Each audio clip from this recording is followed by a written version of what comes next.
नमस्कार मित्रांनो, नेहमीप्रमाणे तुमचं स्वागत आहे आमच्या मल्हार ट्रेकर्स या YouTube चॅनलवर।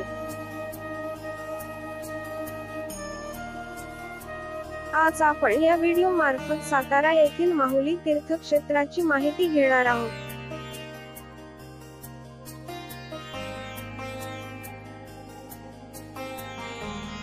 संगम माहुली हे साताऱ्यातील लोकप्रिय तीर्थक्षेत्रांपैकी एक आहे। कृष्णा नदीच्या दुसऱ्या काठाला क्षेत्र माहुली म्हणतात। ही गावे पूर्वी औंध संस्थानाचा भाग होती। क्षेत्र माहुली हे चौथ्या पेशवे माधवराव 1761 ते 1772 चे प्रसिद्ध आध्यात्मिक आणि राजकीय सल्लागार रामशास्त्री प्रभुणे यांचे जन्मस्थान होते। माहुली हे इंग्रज मराठा युद्ध घोषित होण्यापूर्वी शेवटचे पेशवे बाजीराव 1796 ते 1817 आणि सर जॉन माल्कम यांच्या भेटीचे ठिकाण होते। श्री काशी विश्वेश्वर मंदिर संगम माहुली येथे स्थित आहे आणि भगवान शिवाला समर्पित आहे। हे मंदिर श्रीपतराव पंत प्रतिनिधी यांनी 1735 मध्ये बांधले होते। ही जमीन शाहू महाराजांनी श्रीपतराव पंत प्रतिनिधी यांना ब्राह्मण दक्षिणा म्हणून दान केली होती।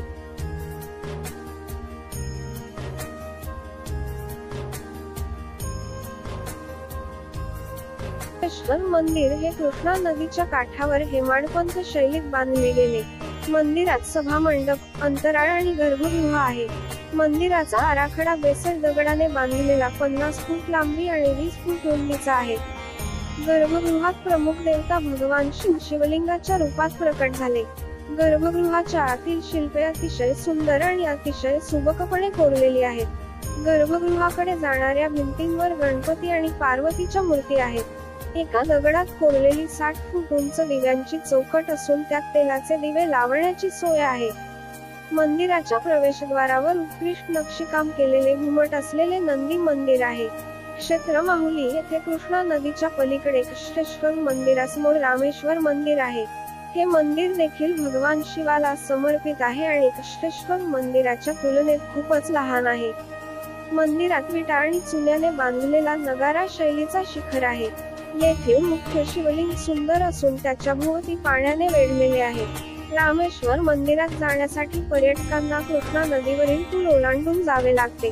सभा मंडपात गणपती आणि पार्वतीच्या मूर्ती आहेत। अतिशय सुशोभित नंदी मूर्ती असलेला नंदी मंडप आहे। संकुलात एक उंच दगडी दीपस्तंभही आहे। याच ठिकाणी छत्रपती शाहू महाराजांची आणि महाराणी ताराबाई यांच्या समाधी संगम माहुली येथे नदीच्या काठी आहेत। हा संपूर्ण व्हिडिओ पाहिल्याबद्दल आपल्या सर्वांचे मनापासून धन्यवाद। ही माहिती आवडल्यास आपल्या चॅनलला नक्की सबस्क्राईब करा। आज आपण इथेच थांबून परत नक्की भेटू नव्या ठिकाणी आणि